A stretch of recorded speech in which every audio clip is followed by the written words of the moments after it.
is Michael Speca. I'm a clinical psychologist, and I'm also a faculty member at the university. An adjunct professor in the Department of Oncology.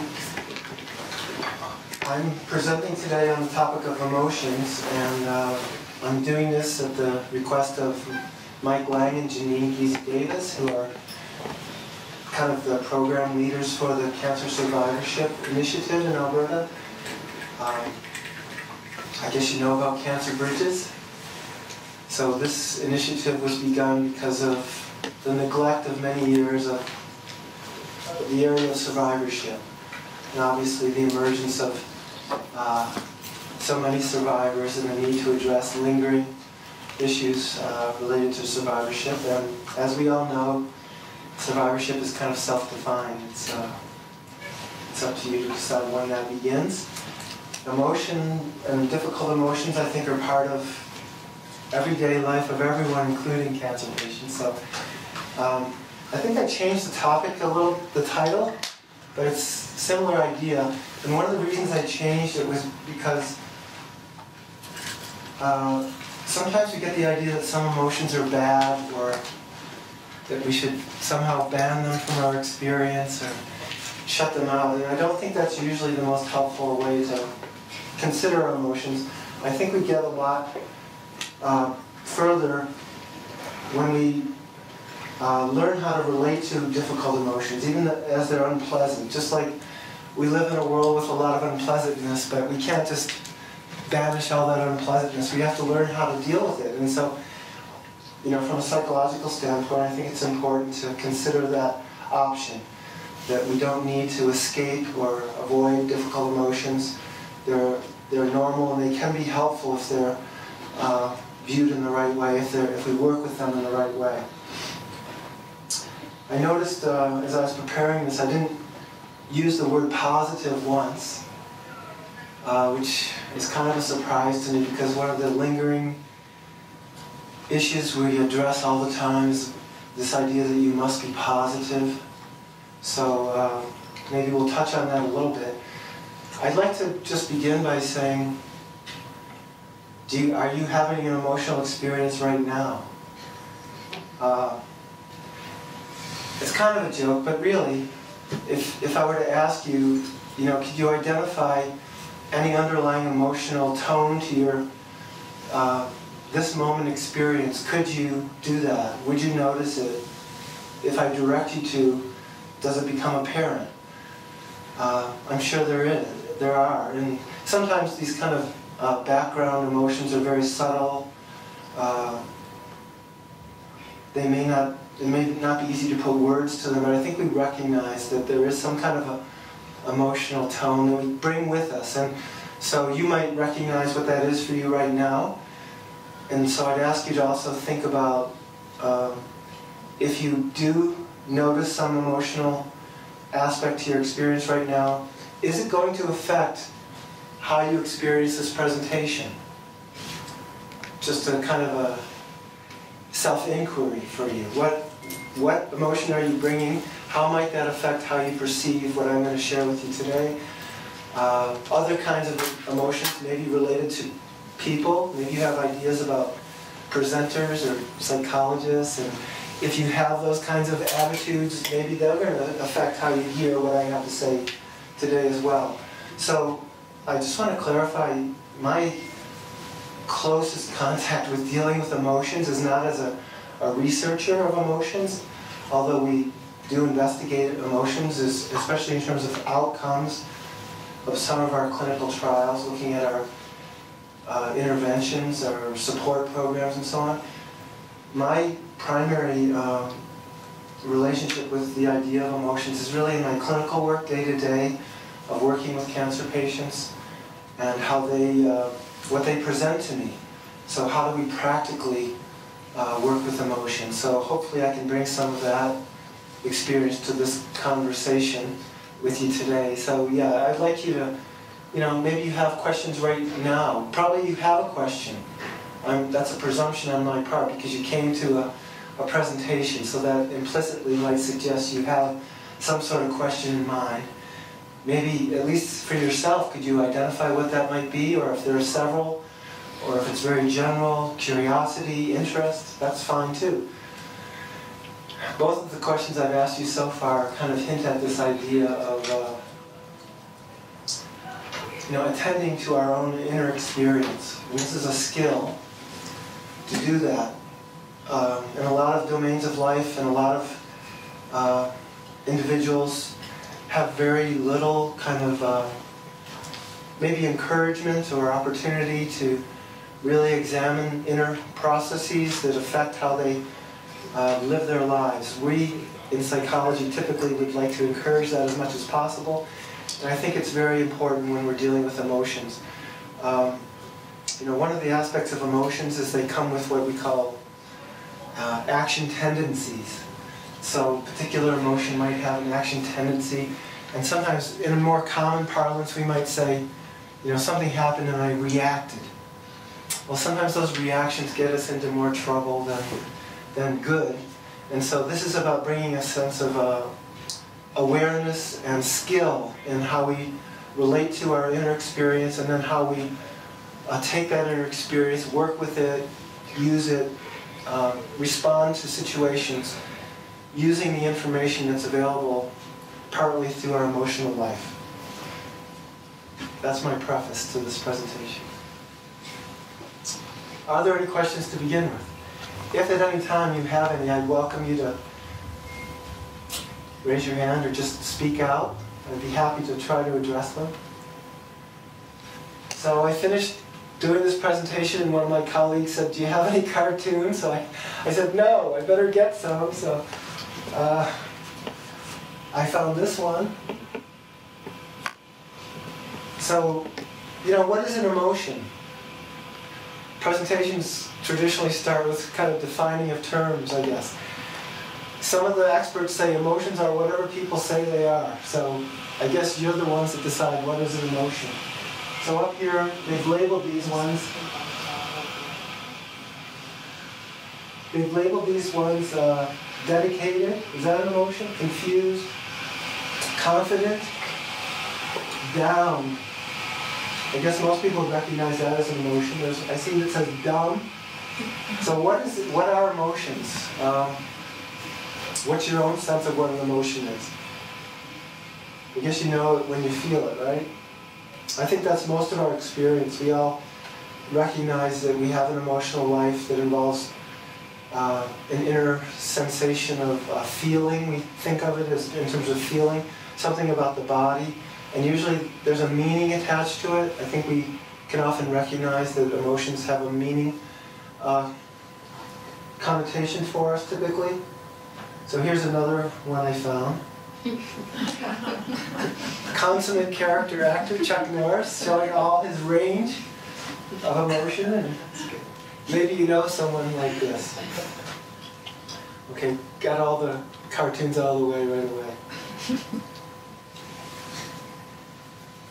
So what is an emotion? This slide is just designed to point out that there's a whole range of kinds of emotional experience that most of us recognize, and they're part of everyday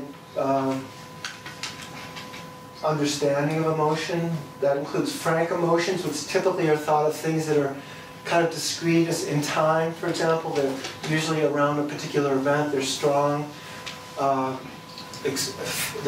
feeling attached, and they typically have a relatively brief duration. So when you think of, I was angry. Usually we don't think of anger as like persisting over hours or days. Usually we recognize there are discrete incidents often that these like frank emotions relate to. Most of us also use this term mood, which is kind of a more prolonged, maybe more subtle undertone to our emotions. What's your mood right now? Just checking in with myself, see if I have nothing real clear there. Interpersonal stance. We might not think of that as describing an emotion, but it relates to this idea of, do you have a general way of relating to people in the social world? Like, how do you feel about folks? Do you like to be close to them, or do you tend to want to go away from them? And when you are in relation to them, how much of an active agency do you take towards how that goes? You know, do you try to control that situation? Are you more submissive in relation to social contexts? That's kind of this idea of interpersonal stances, how we relate to others in relationship, and there's often an emotional component of that dynamic. You know, the reason we relate to them in those ways. If we affiliate easily, it tends to be because we find pleasure, positive emotionality, or pleasant emotions when we move towards people. If you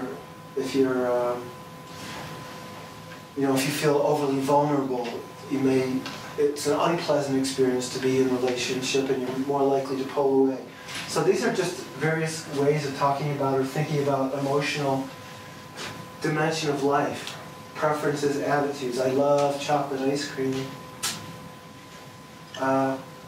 Affect is kind of a technical term, I guess, used in psychology and psychiatry to express the idea of emotion displayed to others through facial expressions, hand gestures, and voice tone. So if you go to see a psychologist or a psychiatrist, they'll probably, register how are you expressing emotion in that interview, and does it follow a certain way of expression? Is it blunted? Is it exuberant? So that's something we would pay attention to. A disposition, kind of similar to mood, but we all know people that are, it's more like a temperament or a character or a personality aspect of whatever situation they're in, they see a similar situation. It's maybe not so great, or maybe it's lovely. So here I listed just cheerfulness. We know people that just tend to be cheerful. So these are all various aspects of emotionality. Any questions? Okay, so how do we study emotion and define it?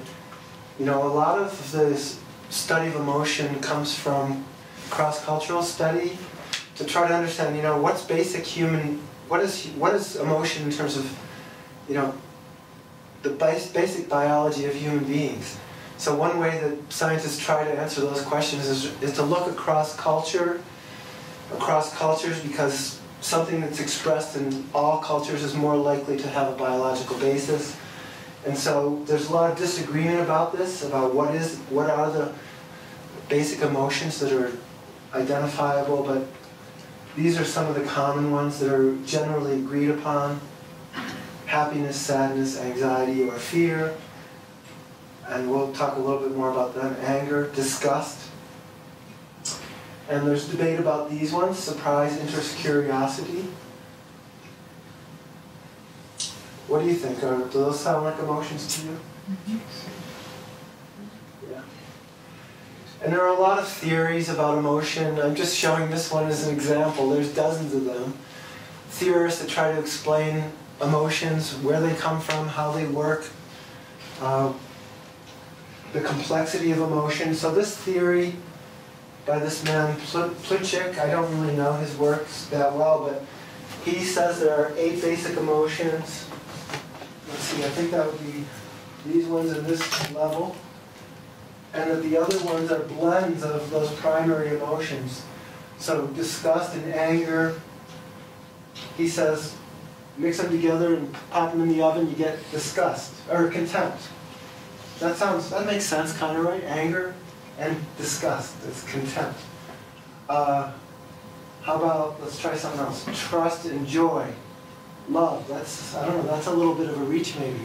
Anyway, that's his schema for these emotions, and there are many others. I think it's actually the opposite, sir. The 8 on the outside are his main, and you blend them into different varying degrees. So if you have optimism and love, you could have serenity, joy, or all the way up to ecstasy. Whereas the darker colors in the center are the more intense blending of the two. Okay, does that make sense to you? Do you know this man's work, or are you just going by the diagram?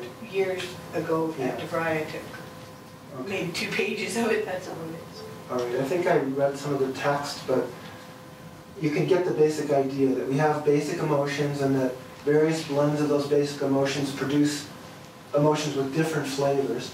Right. And he used obviously the color wheel as his model for us. So when do emotions represent a problem? And so this is where patients may tend to, want to seek help when they're having difficulty with these emotional experiences. And at some point, I should remind everyone that if they would like to review their situation with an individual therapist, that service is available to them free of charge through the psychosocial department. And it may involve just saying, this is what's happening to me, how's that, what do you think of that? And a lot of people just want reassurance that, yeah, you're doing great, and if that's all that you require or are interested in, that's fine. Otherwise, you can engage for a longer kind of relationship to a counselor. So here are some of the reasons that emotions can represent a problem. Remember, they serve a valuable function and they tell us something important. We should pay attention to them. Sometimes they become a problem when the feelings that are aversive to us are so strong or last so long that they prevent us from being able to enjoy our lives, engage in life in a way that's enjoyable to us. So that often leads people to come for therapy. The second factor here, when your ability to function normally is impaired, and this is a criteria for almost all of the medical diagnostic classification systems that exist relating to emotion. This idea that it has to impair your functioning in day-to-day living, that really makes it into a kind of a medical concern. Some common examples: fear, affecting the ability to think clearly and make good decisions. I think most people have had that experience. When you're highly anxious or fearful, those kind of higher cognitive functions are suppressed a little bit. And, part of that is the stress hormone cortisol, which dampens higher cognition. And also when we're fearful, we tend to resort to what some people call more primitive forms of thinking, like superstition, for example. And usually those kinds of ways of thinking, what some people call the working of the lizard brain, the primitive parts of our brain, usually you don't want to just go on that when you're facing important decisions. So that's one example. Depression, we see this a lot, often causes reduced levels of activity, lower energy, and withdrawal from the social environment. Exactly when it's, sometimes that you may need that, but typically what we see is that it's prolonged and the person's deprived of the possibility of re-engaging with meaningful life activities. So this is how it can be a problem as well. And it's likely to help make the problem persist. And then finally, when the signal value of the emotions that I talked about earlier is not utilized effectively, when emotions are repressed or suppressed, avoided or ignored, or we deal with them maladaptively or unskillfully. And that's totally subjective. I think we can all recognize, though, that at some point in our life we may have acted emotionally in a way that wasn't well considered and it had untoward consequences for us. So we don't want to do that. Emotions can be used, and then the skillful recognition of what they represent for us and how to respond in ways that respect the underlying feelings, why they're there, what we hope to achieve. That's what we call skillful use of the emotion. So when we're angry, yes? So how do you deal with someone, like most of us cancer patients, steroids are a big part of our treatments. And the steroids, you have highs and lows, and then you feel guilty because you've done this, or like you're always biting your tongue when you're on something because you don't want to yell at somebody. So how are you supposed to deal with, you know, those emotions when you're on steroids and stuff like that? They just drive you. Yeah. So, you know, it's interesting because some people are like that all the time. They don't know any other way of being. But I think you reveal one aspect of that is when you can recognize the cause of the emotionality, that can help you because it kind of forewarns you, and you can develop strategies then to deal with it. So you said bite your tongue. That's a little extreme, but I know what you mean. So knowing that you're feeling really emotional because of whatever reason, it allows you to self-monitor a little more effectively, kind of, you know, your antenna are up for you recognizing when your emotions are driving your behavior, and then you can modulate how you act. So you could feel angry but decide not to express it, or not to express it in a way that's hurtful. You know, to use, and there still may be a valid reason for expressing how you're feeling, you know, obviously. It's just that because of the hormones, it may be a stronger feeling, or the trigger might be a little, the threshold might be too low for you to maintain that equilibrium. So recognizing that there is an external cause can be really helpful. It's really disturbing when you're feeling strong emotions, you don't know why. I remember when I was in university, someone put some mescaline in the wine I was drinking, and it was a pretty terrible experience. But it did help me when they told me what they had done. And I thought I was going insane. So do we when we're on steroids. Well, exactly. So, I mean, you've been doing an excellent job with bisecting emotions and why we have them and why they're important and why it's important to work through them. But I think maybe in part what the lady was asking is, are there going to be tools or skills towards the end of this to help us? Yes, there will. Okay, then. How much time do I have? I think I have 45 No. minutes. I wasn't saying that. It just seems to be like, because the title was. First, we have to dig you down into the ditch. You're never gonna. Well, but I mean. Never gonna rescue you. Listen, we all just know we're crazy. We want to deal with it. Like we're all just on edge here. Like, okay, we're aware that we all have all these emotions, and that it's important to get through them, and then we're just kind of like. Well, you know, a lot of people don't recognize. Dealing with it and working with it, right? I think it's important to acknowledge that sometimes avoidance of emotions is the preferred method, and that's often not helpful. And that's understood. All right, good. We're all nodding, okay? I don't think so. I think you'd still find some people here that would think that that's usually that might be a good idea. And you know, sometimes that's fueled by that idea that you have to be positive.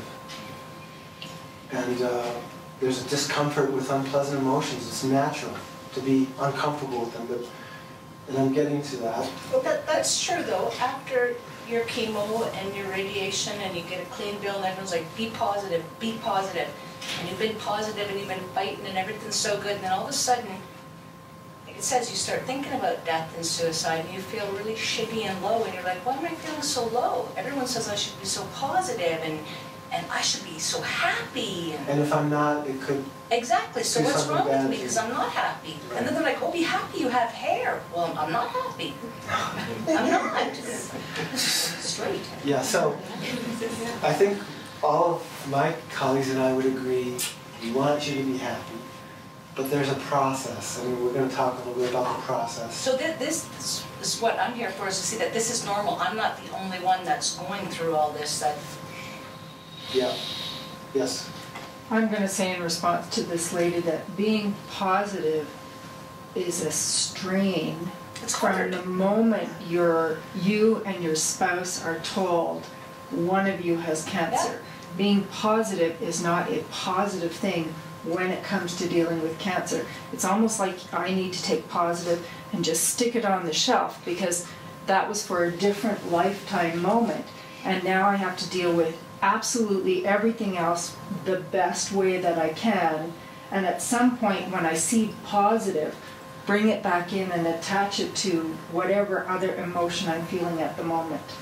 And it can be a microsecond or it can be a week. I've had a great week. And I have to recognize positive as that great week. But for me personally, and I don't have cancer, I'm here because my spouse has been diagnosed for the second time. We've been as positive as we can. But how positive is that, given the fact I'm in it for the second time? And it makes you tired. It does. It's very It stressful makes to me try to listless, maintain tired, positivity. irritable. Yes. I have to bite my tongue more often than not, and I'm not the person with the cancer. Yeah. So there's that on an individual basis, but then in relationship, it's often really a complexity that the idea that the partner has heard this idea about you have to be positive, and so then they feel they have to exhort you to be positive, and they have to put on positivity so that they don't drag you down. So it's sort of like, it's a lot of effort, as you say, and it does put a strain on the physiology to deal with emotions in that way. The repression of emotions has a physiological toll. It affects the immune system, and that may or may not relate to cancer. So in general, though, it doesn't seem to be promoting of good health to ignore those authentic emotions, even if they're negative emotions. So, yes, so yeah. Now Isn't that what positive is? Being able to observe and react to negative emotions and decide for yourself that I'm not going to let this get me down. That's positive? Yeah, so that's why I don't like to use the words negative and positive, because this is an endowment we have. It's a gift to us, emotionality, and it's how we use it that matters.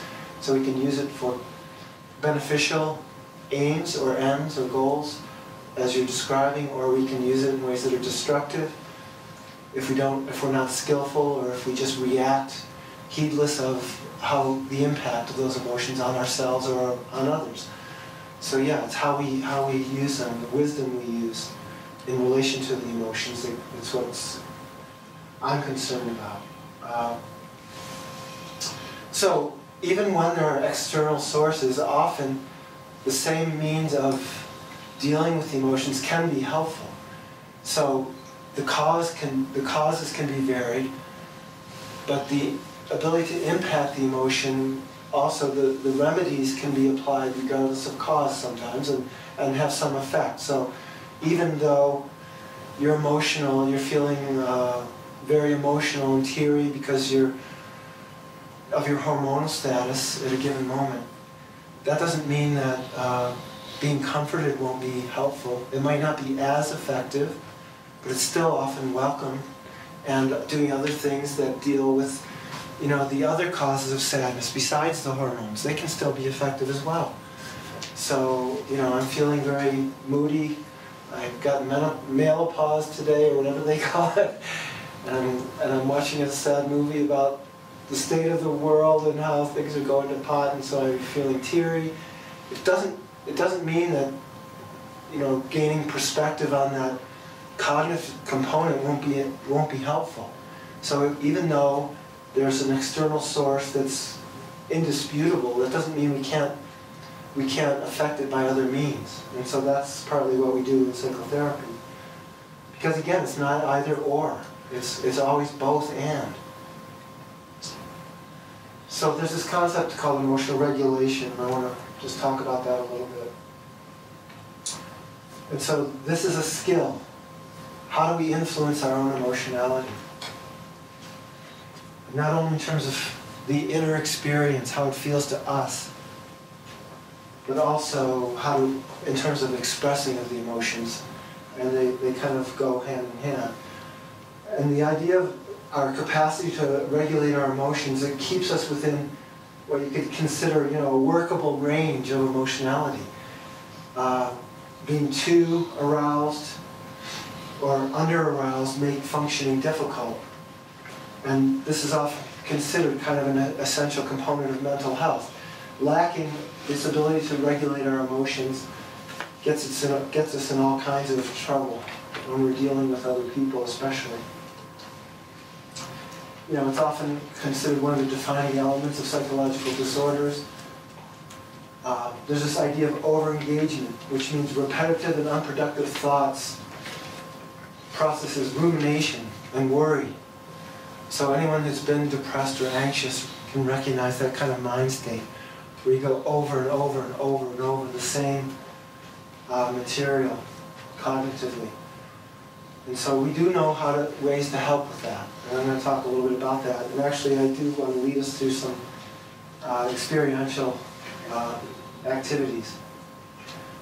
The under-engagement too, the experiential avoidance of life is a kind of on the other side of that. Either of those can be cause difficulties with our ability to regulate emotion.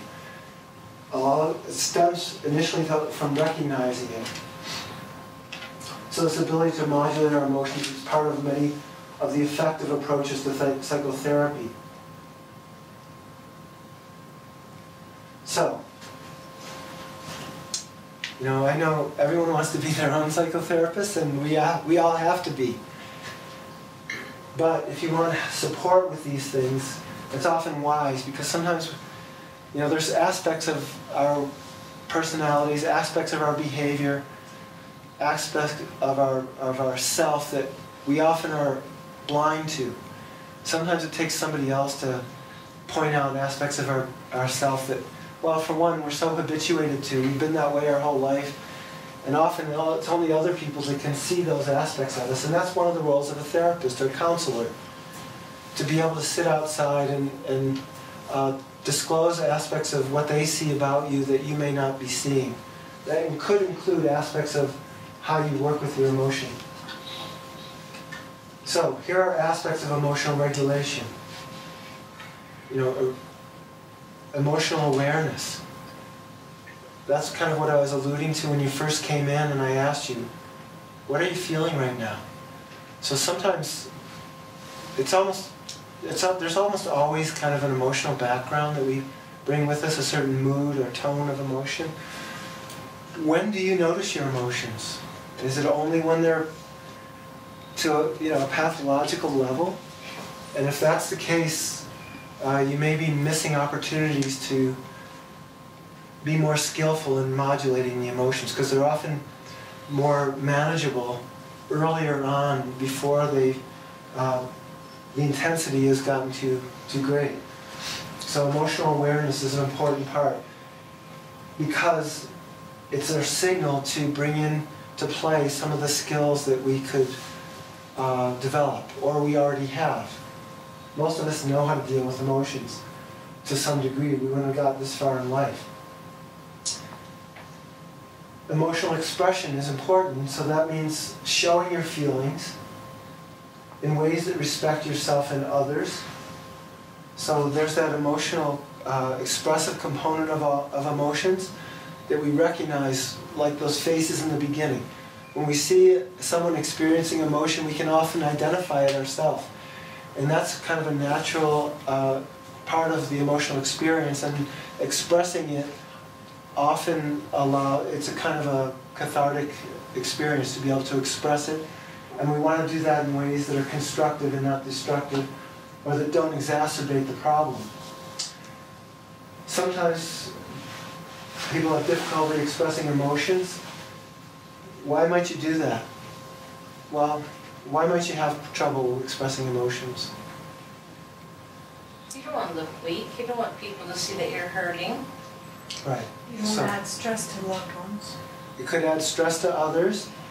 Sometimes it would signal others that we're vulnerable, which make us feel more under threat. So this is why one reason we have support groups. Because the idea of a support group is to make it as safe as possible. So that's where the commonality of the people in the support group, they have a basis of understanding your experience that is, you can't make up. They're human beings, and they're having an experience very much like you, so there's kind of an implicit capacity to understand that comes from that, which adds safety. There are certain agreements that guide the conduct of a support group. The confidentiality, no one outside of the group is going to learn about your emotional life, the kinds of problems you're having. So all these elements to try to make it safer for you. And just the basic encouragement, just to look inward and to feel that it's welcome. We want to know what you're feeling. You know, sometimes I don't want to know is the attitude of others, because everyone's got their plate full, right? So that's what a support group is for. Sometimes people are not very skillful at recognizing their own emotions, so that's another way a therapist can sometimes help. Sometimes there are outward expressions of emotions that almost anyone else could recognize, but the person himself doesn't seem to be able to identify what's going on. So those are clues that a therapist can help you put together. And sometimes art, you know, artistic endeavors allow a mode of expression of feeling that, you know, give apparent shape to an emotion that then is identifiable, sometimes by the person themselves. Whereas just saying, okay, what are you feeling, they may not have the words for that. Okay, once you've been aware of emotions, this is a part where therapists often spend a lot of time. The processing the emotions, making sense of how we feel, making sense of it.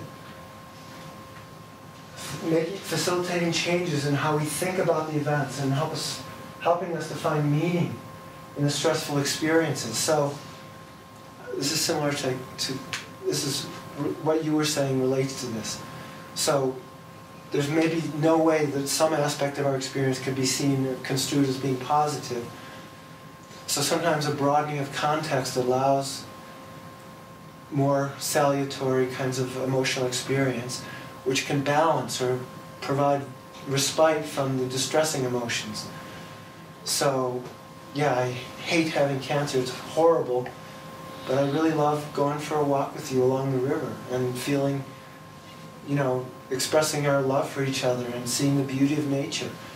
You know, having distress doesn't mean you can't have those experiences. It might make it more challenging, and it often causes people not to seek those experiences. So that's one reason why this making sense of it and putting it in the context of life, that's partly what emotional processing is about.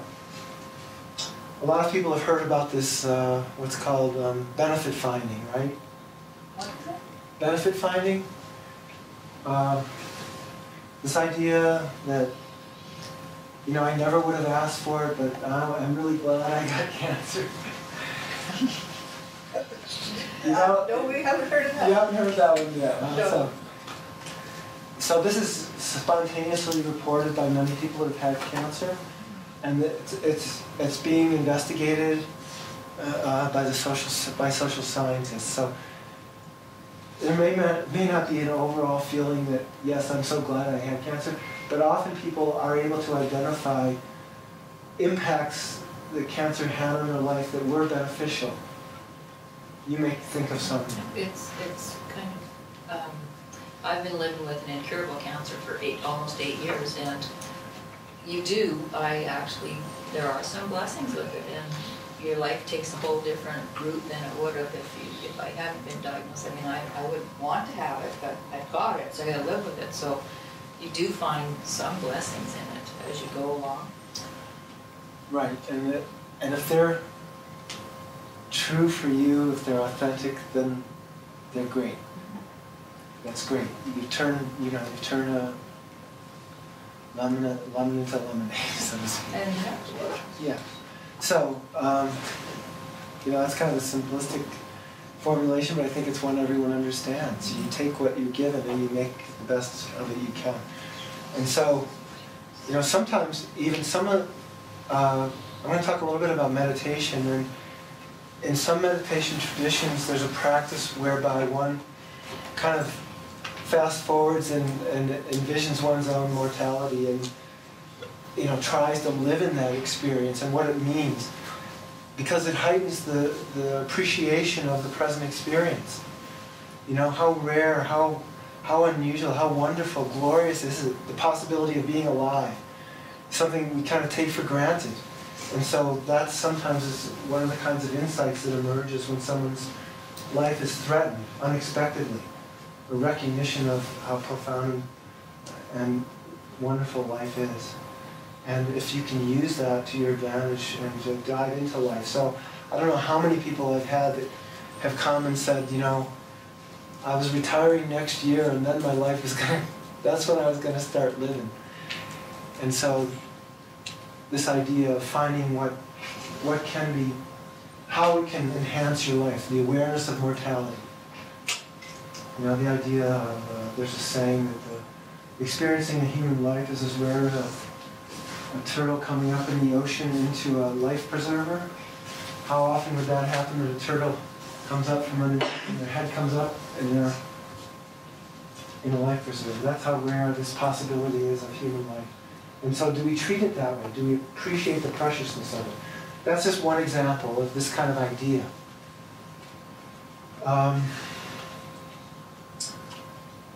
You know, other things, yes, I hate treatment. I don't want to go to treatment, but I got a lot planned for this life, and I know this is the best way to get me to that point where I can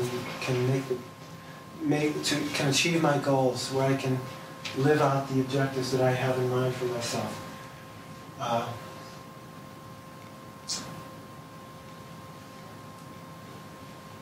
I'm sure you can think of other examples, but the idea of this is life. We can't escape it. There's no escaping it. So how do we put that in a framework psychologically in terms of the meaning we find in our life? Where do we get meaning in our life? How does this fit in? And so for a lot of people that provokes kind of spiritual considerations or religious considerations, and that can be very valuable. Another kind of positive way of thinking about it. How does my human life fit into this whole picture? How do I make sense of this? You know, there's even a prayer I'm aware of where one asks for difficult life experiences. May I have suffering? Why would one pray for suffering?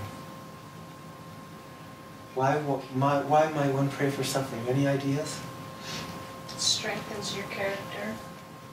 Could strengthen your character, and it could, and one way of it strengthens our character is becoming more attuned to the fact of human suffering and being more responsive to that. And so it offers the possibility of enriching our lives by responding to suffering, not only our own, but that's one that sometimes has been ignored, our own suffering, but also the suffering of others. So it can enrich life of a more nuanced, a deeper understanding of suffering and its role in human life.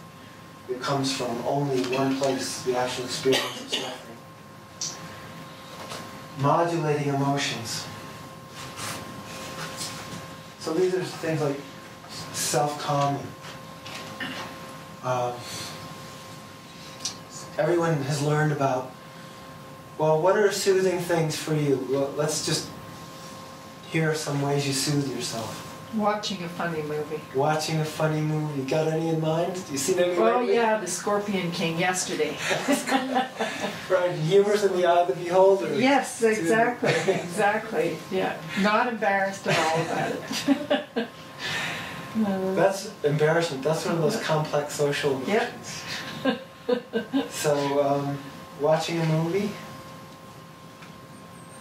Well, I was having a down day, and what perks me up, I only have a dozen movies at home. All of them hit my funny bone in some way or another. The Sound of Music is another one, because I can sing along with it from when I was a kid, 8 or 9 years old when I saw that. And so I have only a dozen movies in my house, and they're all meant to lift my mental capacity, and that's the only time I watch them. So I can go 6 months without watching any, and then I need to watch 2 or 3 in order to bring me out of my doldrum. Right, so you know that activity is likely to invoke other emotional experiences that are pleasurable, pleasant, relief from the distressing emotion. They have, what's that phrase, willing suspension of disbelief? I think they use that to describe what happens when you go to a theater performance. You give up your cues about what's reality and not, and you let yourself engage imaginatively in the experience of the theater or the movie, and you vicariously have those emotional experiences that are pleasant experiences. Humor is one of them. How else do we calm ourselves? They take a warm bath, that's pretty common. Taking a walk. Taking a walk. So things that are just soothing to the organism, basically, can also help provide some pleasure, some relief from the distress. Eat. Sorry? Eat. I said eat. Eat? I'll say bake. Bake? So that's another, I think, important point. You said you could watch a movie, you haven't watched one for months. So what if you watched one movie, then another movie, then another movie, then another movie, and you broke your bank account and you watched all the movies there were to watch? That's what we might call less effective coping strategy, right? Maybe addiction even. So some ways of getting pleasant feelings are helpful in the short term, but they're maybe not a good long-term strategy. And the other downside of them, if we engage in them continuously, to the extent that we shut out the signal value of the emotion, it's probably not helpful as well. So I'm sure you're not doing that. You describe moderation, the middle path. So yeah, intentionally accessing other emotional states. By watching a movie, by doing something you know is going to produce fun, playing with your grandchildren, could be. Or we have various forms of meditation that are designed to do that as well. And I'm going to talk about one of those in a few moments. Yeah, this idea of mind training, meditation, is a form of mind training. In that part of, for example, depression is rumination. And so we found through clinical trials that an important part of preventing relapse from depression psychotherapeutically, so people that have been depressed and maybe have responded to treatment, one way to effectively delay their relapse or prevent relapse is to help them while they're relatively well work with this idea of training their mind not to continue with that ruminative way of thinking.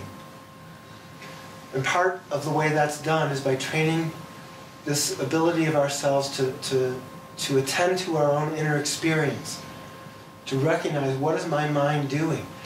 And this is a critical thing because so often our mind is just automatic. It works without conscious attention.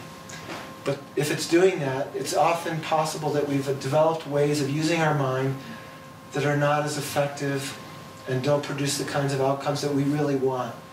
You know, we might have developed mental habits like rumination or worry. And it takes a little bit of effort to recondition the mind to not do that. One way we do that is by meditation. And we can see that we can intentionally help a person learn how not to do that with their mind by practice. So that's what we do in our mindfulness-based stress reduction program, among other things. We train the mind in various ways to be more effective at dealing with emotions. And a big part of that is the idea of being present with them, accepting them. This kind of is a novel idea for a lot of people, accepting the emotions. Sometimes it's not best just to get away from them. Sometimes learning how, that's the title of my talk, was relating to our difficult emotions. So upon recognition that we're having an emotional experience, we can decide how we want to stand in relation to that, what attitude we want to take. So developing inner capacities for example, equanimity, it's kind of an attitude, the ability to withstand difficult emotion, to recognize that some sphere of our experience is very topsy-turvy. So sometimes we use the analogy of being like a tree in a storm. So we recognize the branches are getting whipped about and the twigs and leaves are all getting smashed. And if we identify completely with that part of the experience, it's very unsettling. But we can also connect with the trunk of the tree and the roots of the tree, which, regardless of what happens up there, are solid. There's a solid place for us relate to that experience, the distressing experience from. It could be your relationship to God. It could be the meaning of your life that gives you a sense of place in the universe that's strong.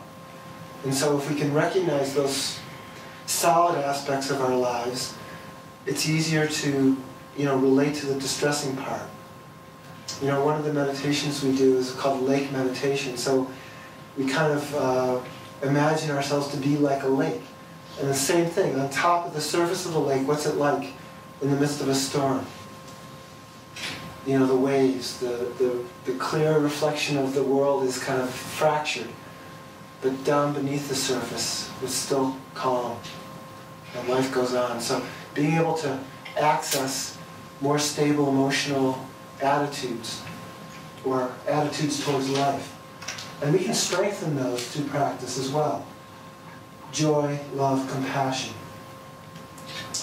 Compassion, I think, has a special place in this panoply because one of the areas where people that are emotionally distressed often seem to have a deficiency is,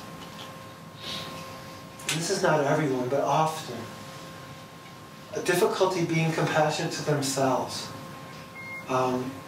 Maybe somehow have internalized a view of the self that's very harsh. And this could come from many places. It can be cultural, it could be family culture, family legacy. They've kind of internalized attitudes about the self that are very punitive and judgmental, that tend to exacerbate negative emotions. And so part of learning how to soothe distressing emotions is to almost reparent oneself, in a sense. So, if we've internalized a very harsh and judgmental voice somehow, and that is what we bring to our sadness. Come on, buck up, don't be sad. You're not allowed to be sad in this life. It represents weakness.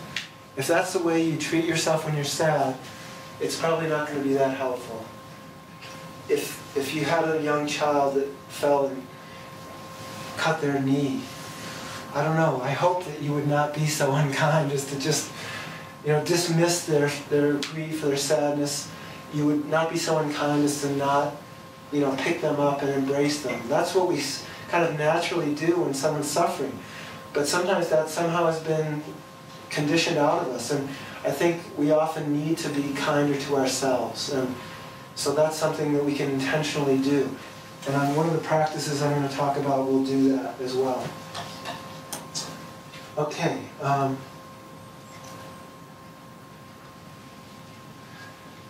The last one here is the closest I could get to kind of a kind version of that kind of Western Canadian ethic of don't go moping about, there's too much work to do. So, reestablishing your orientation towards your important life goals. There's nothing wrong with that.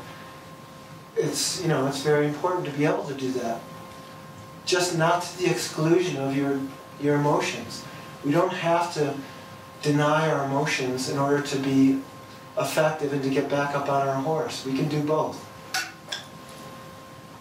So those are some ideas about the components of emotional regulation that can be strengthened and developed. We can become more skillful at doing that. Did anybody ever learn any breathing techniques to calm yourself down? Yeah. So usually simple things to deal with like anxiety can really help. We'll do a little bit of that right now if you want. So let's do some practical things. Before I do that, I want to just recommend this wonderful book that I co-authored. And I don't want you to buy it at all costs. Do not buy this book. Go to the Tom Baker Cancer Center Library or the Calgary Public Library, and you can learn more about it. So, I want to just do a couple practical, simple things. We don't have a long time to do it, but this is one of the things, though, about self-soothing, is applying these skills you don't just do it at the height of the most distressing emotion you have. It's what you practice when you practice sailing when the weather's calm, and then when it gets stormy, you're more skilled. You have developed the capacities that can be helpful under more difficult, trying circumstances. So emotional regulation is something we can do all the time. Awareness of the emotion. That's often useful even in everyday discourse, everyday transactions with people. Being aware of your emotions and how they're likely to affect how you relate to them, and using some judgment about that. It can really provide a lot of lubrication to relationships. So practicing these things on a regular basis. Self-calming. So what's a simple way of self-calming? Well, Herbert Benson at the Harvard Mind-Body Clinic developed this approach he called the relaxation response. So he developed this really simple way to elicit what he felt was an inbuilt, just like all those emotions kind of were endowed with this capacity, the countervailing physiological response to the fight or flight response. He called it the relaxation response. And it's essentially triggering of the parasympathetic nervous system, parasympathetic branch of the autonomic nervous system, which is you can think of it in simple terms as the healing mode of our being. So when you're feeling really, pacific and well, when you're feeling like the world is just right, that kind of inner peace feeling, if you're feeling that, it's likely that the parasympathetic system is in predominance over the sympathetic. The sympathetic being that one we identify as the fight or flight response. It's similar to what we feel when we're feeling fearful or anxious, the heart beating, the muscles, blood flow going to the muscles to deal with action. So you read articles in the paper about someone that picked a car up off a baby or something like that. So they always invoke that fight or flight. Herbert Benson said, wait a minute, we have this other way of being in the world, and I know how to turn it on, and it seems to help people calm ourselves, help restore our physiology, strengthen the restorative functions. So strengthen the immune system, for example. Calm the nervous system.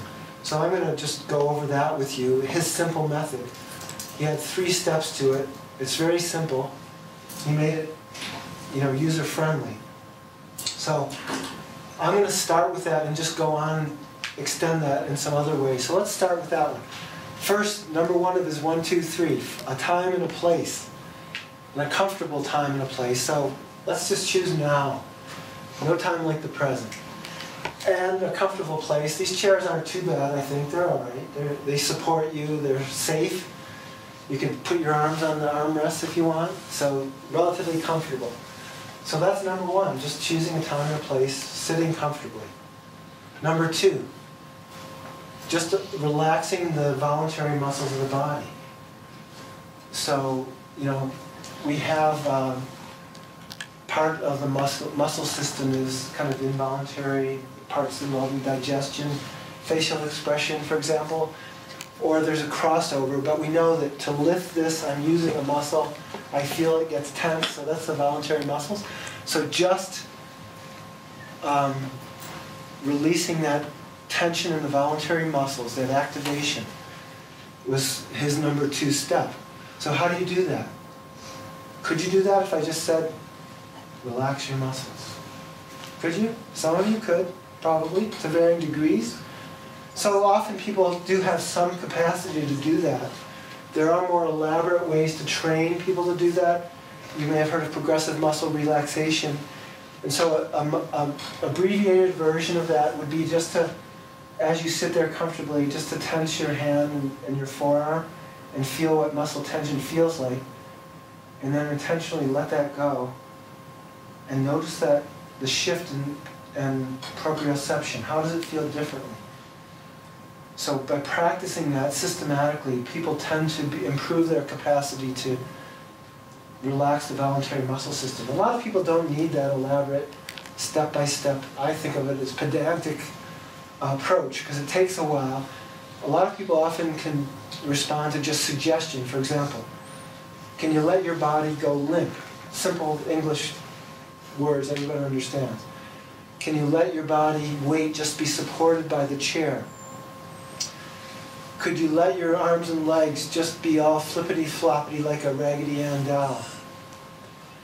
Could you let your muscles just be like taffy on a warm summer day? So very often, just through these kind of simple suggestions, people are able to transmute that into a signal that their body understands, to let yourself go limp. I had a teacher that called it going negative, because what you're doing is just dampening down the electrical signal that's being transmitted through the muscles, through the muscle spindles. So as best you can right now, allow yourself to do that.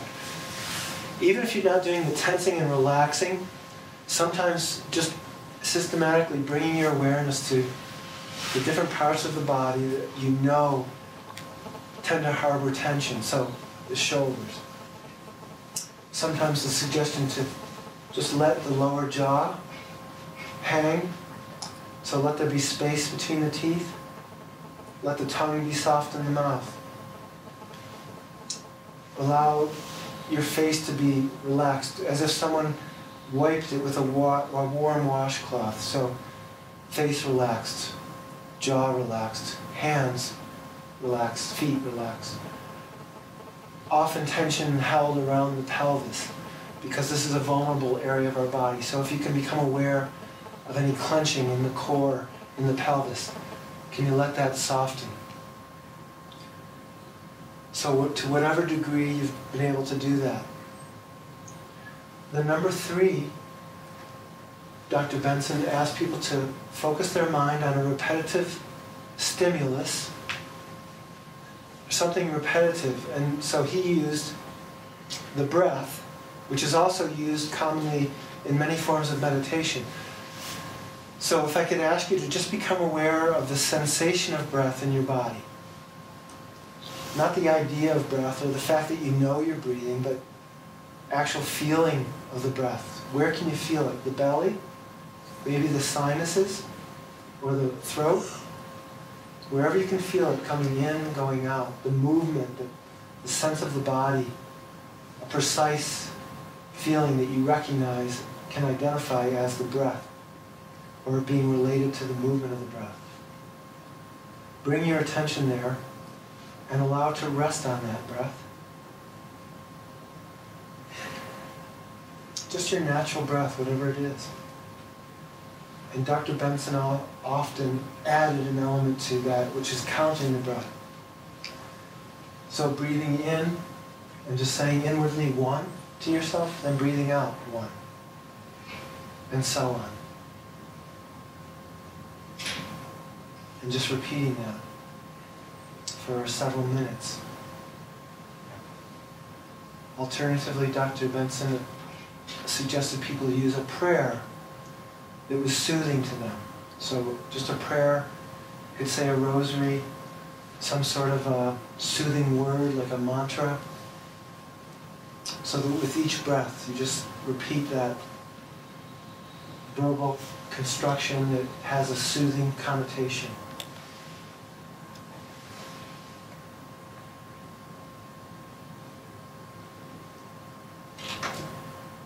And even now, with just a moment's practice, you may notice there's some kind of a subtle shift going on within your own body, and maybe within your own mind as well. Now, as we sit, attending to the flow of breath, already your attention may be divided because you may be listening to me. Maybe you can kind of keep track of both. It's not easy. But can you feel the breath continue to move within you?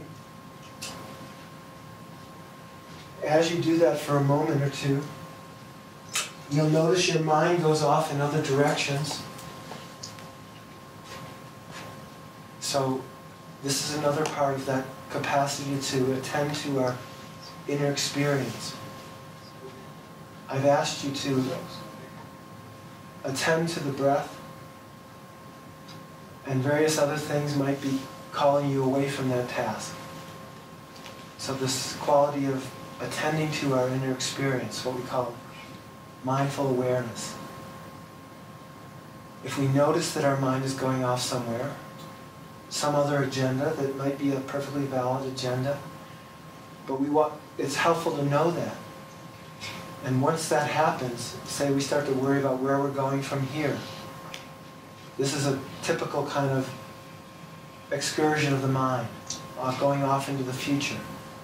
And it's often one that's implicated in anxiety. So when we notice that happening, we can say, okay, I've seen it, now I can, following my intention, bring my attention back to this present moment, the experience of my body, the experience of my breath. And just following the breath like this can be very soothing. And you know, a lot of people talk about how water, the sound of water is soothing. This flow of the breath in and out is very much like the ocean within us. It builds like the waves at the shore and then crashes with the out-breath. It's repetitive and calm, soothing, steadiness. It reminds us of nature and the beauty of nature and just the simple good things in life. So that in itself, attending to that quality of breath, can be soothing. Now, most people at some point in their life can look back on their life and remember some time that was very distressing. And that you might have even wondered, how will I possibly get through this? It's so terrible. So we can often recognize times like that where we were tested to our limits. If we've had that experience, sometimes being aware that somehow there was some capacity that we had, some strength that we had, some character, some inner quality that allowed us, step by step, moment by moment, to make our way through something that might have been very terrible, to see a new dawn, to see a new life circumstance. So recognizing that can remind us of our capacity for resourcefulness, for resilience.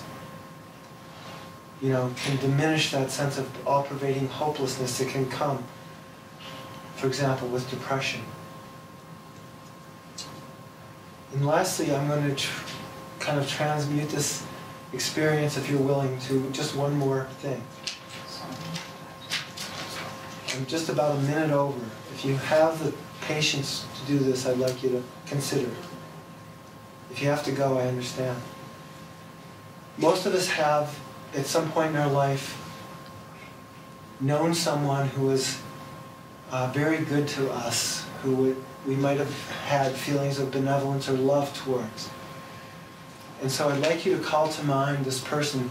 It's probably better if you choose someone that maybe is still in this world with us. And if you could remember such a person and call to mind the image of their face, and as you do so, see if you don't see glimmers of those kinds of emotions that are connected with that relationship to that person. Maybe a sense of care, concern, kindness, appreciation, or love. And if you can recognize those feelings within yourself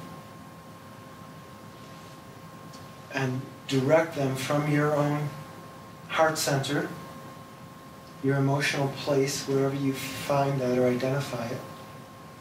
Many people experience it in the chest and the heart. And extend to them from that place wishes for their well-being. So we could even say to ourselves, may you be free of danger. May you find happiness in your life. May you be free of suffering. So extending to that person the sincere wish that life be good for them, that they find what they need or want in life, that they find fulfillment. If you can authentically feel that towards that person and wish that for them, it's not kind of a wishing upon a star. It's just recognizing that we have that capacity to want that for another person. Can you sincerely wish that for yourself? if you can, just holding that again in resonance, the sense of friendliness to yourself. And sometimes it helps to remember why we could do that. The simple reason, because we suffer, as all human beings suffer, emotional pain, hardships of various sorts. So just out of the sense of human compassion, can we extend to those suffering aspects of our own experience that same wish to soothe ourselves, to offer ourselves support, kindness, understanding. And you know, if it's difficult to do that to your whole being, it may be possible to recognize there's some part of yourself that you feel good about. Maybe something kind that you've done in the past, or some good thing that you've done, and recognizing that capacity for goodness, you know, extend to that aspect of yourself. Recognition, commendation.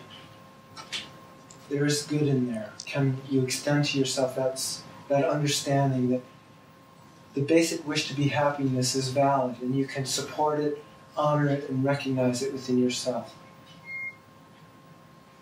Capacity for the experience of joy in your life. May you find it. If you don't have it today, may you find it in the course of the rest of the day.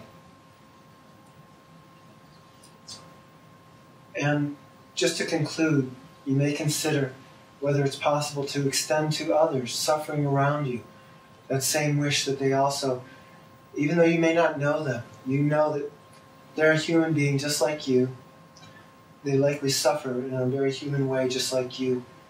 Their wishes for wellness, for fulfillment may be thwarted by the exigencies of life. Things go difficult. Things are difficult in this life. Can you recognize the capacity for kindness in yourself and wish for others around you the same capacity for well-being? And if that is possible, you may perhaps wish to explore that as you leave this space today. I'm going to ring this bell just as a way to formally end this practice of self-soothing and mind training. So this is a very abbreviated, condensed, experiential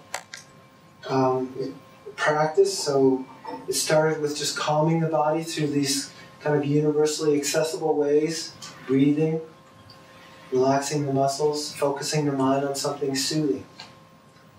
Then I extended it to using the imagination and connecting with inner resources, your memory of overcoming difficulties in the past. And you could do that in many ways, using the imagination to access a safe place, or a time in your life when you had other kinds of emotional experience, or that you anticipate perhaps in the future. And that, by that way, kind of inculcating that inner state of emotion that's more soothing. And then we looked at accessing directly an emotional state, friendliness or kindness, compassion. And so we can intentionally evoke other emotional states. And what does that do? It kind of attenuates the other emotion, like fear. To some degree, they're slightly incompatible, because your mind, when you're thinking about things that produce feelings of kindness or friendliness or love, it's not entertaining things that produce fear. So it may not totally extinguish the fearful feelings, but it can kind of counterbalance them. Give yourself relief, respite from the difficult emotions. So these are just some of the skills that we use in practice of this, what we call the mindfulness-based cancer recovery program, and part of psychotherapy as well, depending on who you end up seeing if you go to talk to a counselor. So I thank you. I hope I answered some of your questions. I'm happy to stay here afterwards. I brought some business cards in case you want to email me questions or give me a call. All you have to do if you want to talk to a counselor, some other good counselor, not me, we have better counselors, just call our department and they'll assign you a counselor. And then you can just bring up whatever's on your mind. No judgments, in privacy, no cost. It's part of healthcare. And you can just say, you know, this is what my experience is. Am I crazy?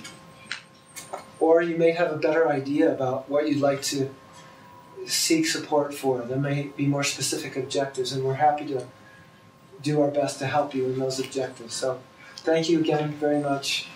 Yes, one question? Just have a comment. I'm actually with the Canadian Cancer Society, so I'm not affiliated with the Tom Baker at all, but we highly recommend the psychosocial department at Tom Baker.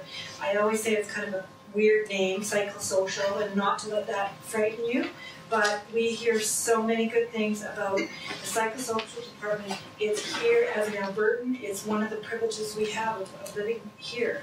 It's available for you as a cancer patient or family member, and we hear nothing but good things about your department, Michael. Well, thank you. And we do recommend it a lot. Thank you very much. I also want to say it's not only for cancer patients, it's for me and other people like me as well. So Yes, it was on one of go my home and tell your family. it was on one of my slides, but I forgot to say it. It's for family support people that are important to patients. They are entitled to the same level of services, either with the patient or as an individual or as a family group as well. I should say that our mindfulness program is on hiatus until September. So if you're specifically wanting that, it can be done one-to-one, but the group program will start in September, so you can put your name on a waiting list if you want to learn about this form of meditation. So thank you very much. Have a great day. Thank you. Thank you.